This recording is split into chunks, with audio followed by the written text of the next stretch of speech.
وعن میمونۃ بنت کردم الاساریہ ان اباها لقی النبی صلی اللہ علیہ وسلم وہی ردیفۃ له فقال یا رسول اللہ انی نذرت ان انحر ببوانہ فقال هل بها وثن قال لا قال اوفی بنذرک رواہ ابن ماجہ فی کتاب الکفارات. حضرت امام ابن ماجہ اس حدیث کو ایسے کتاب الکفارات کے اندر لائے.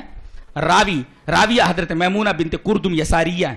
وہ کہتی ہے کہ میں اپنے ابا کے ساتھ اونٹ کے اوپر پیچھے بیٹھ کر کے نبی کریم صلی اللہ علیہ وسلم کے پاس پہنچے. میرے ابا نبی کریم صلی اللہ علیہ وسلم سے ملاقات کے لیے آئے اور میں اپنے ابا کے پیچھے بیٹھی ہوئی تھی. ان اباہا لقی النبی صلی اللہ علیہ وسلم وہی ردیفۃ لہ. اب میں آپ کے پیچھے بیٹھی ہوئی تھی اور میرے ابا نے آ کر کے نبی سے ملاقات کی اور کہا یا رسول اللہ میں نے نظر مانی ہے ایک مقام پر وہ نظر پوری کرنے کے لیے. بوانا ایک جگہ ہے تو وہاں میں جا کر کے میں کوئی جانور ذبح کرنا چاہتا ہوں.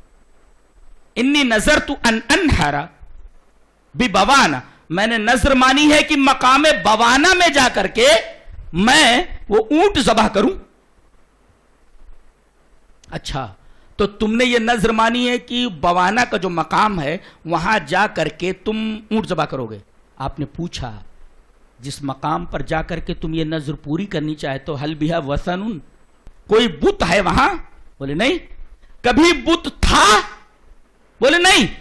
کہا کہ تب جا کر کر سکتے اوفی بنظرک, وہاں اپنی نظر پوری کر سکتے ہو. دیکھ رہے ہیں آپ, اگر بت وہاں موجود ہو تو نظر پوری نہیں کر سکتے. وہاں اللہ تبارک و تعالی کے لیے کوئی چیز قربان نہیں کر سکتے. اتنا حساس ہے توحید. آپ پوچھ رہے ہیں کہ وہاں کوئی بت ہے؟ بولے نہیں. کبھی بت تھا؟ اگر تھا بھی کبھی اب نہیں ہے تب بھی وہاں کوئی عبادت کا کام نہیں کیا جا سکتا, جائز نہیں ہے, شرک ہے. اور ایک نقطہ یہ بھی ملا کہ شرک ایک ایسا برا عمل ہے کہ وہ زمین میں بھی سرایت کر جاتا ہے. اور اس کے علاوہ گناہ بھی, گناہ آدمی جس زمین کے اوپر کرتا ہے نا تو الشرک تؤثر فی الارض, الکبائر تؤثر فی الارض. گناہ آدمی کرتا ہے تو اس کا اثر زمین کے اوپر پڑتا ہے, برکتیں ختم ہو جاتی ہیں اس زمین سے. اب آدمی گنہگار ہے اور اس کے بعد گھروں پر اگر کوئی آفت آ گئی, برکتیں جب ختم ہو گئی تو باباؤں کے بعد دوڑتا گھومتا ہے, بابا ہاں بیٹا. اب بیٹا برکتیں نہیں آ رہی ہیں گھر میں تو کیا, یہ دھونی لے جاؤ. ارے دھونی اس کا علاج تھوڑی ہے. گناہ یہ اثر کرتے ہیں زمین میں. الکبائر تؤثر فی الارض. اگر آدمی برا ہے تو اس کی برائی کا اثر اس زمین کے اوپر پڑتا ہے, زمین کے اوپر وہ گناہ کرتا ہے تو گناہ زمین کے اوپر اثر انداز ہوتا ہے. شرک سب سے بڑا گناہ, وہ بھی اثر انداز ہوتا ہے زمین کے اوپر. بت تھا؟ بولے نہیں.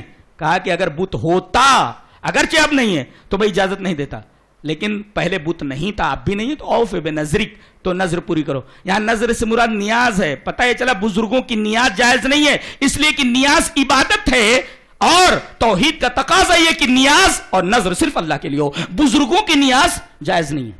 یہاں تو بتوں کے نام پر, درگاہوں کے نام پر, باباؤں کے نام پر, پیروں کے نام پر, مردوں کے نام پر چیزیں کی جاتی ہیں, یہاں تک کہ بکرے چھوڑ دیے جاتے ہیں. میں نے ایک دفعہ کہا کہ یہ جو بوکر ہوتا ہے نا, بوکر وہ جو گندھ مارتا ہے, بدبو آتی ہے, وہ چلتا رہتا ہے گلیوں میں. جاہل عورتیں بولتے ہیں سید صاحب جا رہے ہیں, ایسا بولتے تو سید صاحب جا رہے ہیں, یہ سید ہے بیچارہ.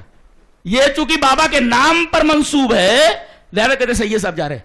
یہ بد اعتقادی ہے, یہ شرک ہے. اور لا الہ الا اللہ اس قسم کے ڈسٹ کو اور گرد کو قطعاً برداشت نہیں کر سکتا, اس لیے کہ کلمہ طیبہ, طیب کا مطلب بالکل کہ معمولی ڈسٹ کو برداشت نہیں کرتا اپنے اوپر.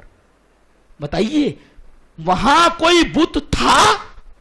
اگر ہوتا تو اجازت نہیں ہوتی. پوچھ رہے تھا, اگر ہوتا تب بھی اس زمین کے اوپر آپ نظر پوری کرنے کی اجازت نہیں دیتے. توحید اس قدر حساس ہے, لا الہ الا اللہ اس قدر حساس ہے.